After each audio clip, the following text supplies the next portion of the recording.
போடுறது. அதாவது கண்ணு சரி, ஏதாச்சும் படங்கள் எதுவும் பண்ண முடியாது. என்ன இப்ப எங்க போனாலும் ஒரே வாட்டர் சார் இந்த பைத்தியக்காரனே வந்துகிட்டு இருக்கான். இவன் ஏன் இப்படி வந்துகிட்டு இருக்கான்? இவனை ட்ரெண்ட் பண்றது யாரு?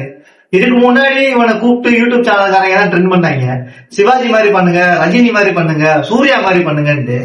இவன் அதே யூடியூப் சேனல்காரங்க தான் மறுபடியும் கூப்பிட்டு இவனை இப்ப வைரதை இவன் கூட சண்டை போடுறத ஒரு மிகப்பெரிய கண்டென்ட் ஆக்கி எல்லா பேர்ல இவனை உட்காந்து வைரதே இப்ப ஒரு வீடியோ ஆக்கி வச்சுட்டு இருக்காங்க. இவனை கூப்பிட்டு வைரது இவன் கூட சண்டை போடுறதுக்கு இவனை கூப்பிட்டு இவனுக்கு வாட்டுமலை சார்னு ஒரு பட்டமயிறு வேற கொடுத்து வச்சிருக்கானுங்க. இவனெல்லாம் இவன் மட்டும் இல்ல, இவன மாதிரி எக்கச்சக்கமான வளர்த்து விட்டதே இந்த சோசியல் மீடியாவும் யூடியூப் சேனல் காரணமும் தான். இவனுங்களே இவனை வளர்த்து விடுவானுங்கன்னா இவனுங்களே வேற கண்டென்ட் இல்லாம இவனை வஞ்சி செஞ்சு இதே ஒரு வீடியோ ஆக்கி இதே அப்படியே ஃபாலோ பண்ணுவானுங்களா எல்லாவனும். இவனுக்கு யூடியூப் சேனல் நடத்துறாங்களா இல்ல என்ன நடத்துறாங்கன்னு தெரியல. நாட்டுல முக்கியமா போக்கஸ் பண்ண வேண்டியது எவ்வளவோ இருக்கு. ஒருத்தன் ஒலிம்பிக்ல போய் எவ்வளவோ கோல்டு மெடல் வாங்கிட்டு வந்து நின்றுட்டு இருக்கிறான்.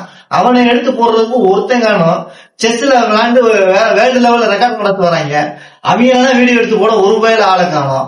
ஆனா இந்த கண்ட குப்பைகளையும் கழுதைகளையும் இந்த சோசியல் மீடியால ட்ரெண்ட் ஆகி வர்ற மக்களையும் உட்காந்து வீடியோ எடுத்து போட்டுக்கிட்டு இவங்க ஒரு ஆளுன்னு இவங்களை கவர் பண்ணி இவன் பின்னாடி எல்லாம் ஓடிக்கிட்டு இவனுக்கு ஒரு ஃபேன் பூர்த்தி வேற இதுக்கான குறைக்கு. இவனுக்குன்னு ஒரு ஃபேன், இவனுக்குன்னு ஒரு ரசிகர் கூட்டம். இவன் மட்டும் இல்ல, இந்த மாதிரி எக்கச்சக்கமான ஹீரோக்கள் யூடியூப் சேனல் உருவாயிட்டாங்க, எக்கச்சக்கமான ஹீரோயினிகள் யூடியூப் சேனல் உருவாயிட்டாங்க. இப்படியே போயிட்டு இருந்தா தமிழ்நாடு நிலைமை என்ன ஆக போகுதுன்னே தெரியல. இவங்க தொல்லை தாங்க முடியாம இன்ஸ்டாகிராமே அன்இன்ஸ்டால் பண்ணது. இப்ப கடைசியில இவங்க யூடியூப் பூரா இவங்க நிறைஞ்சிட்டாங்க. இன்னும் யூடியூப்பே அன்இன்ஸ்டால் பண்ணிட்டு சிம்மை உடச்சு தூக்கி போட்டு அன்லிமிடெட் பேக்கே போடாம பட்டன் செல் வாங்கி பைக்ல வச்சுட்டு சுத்த வேண்டியதான் போல.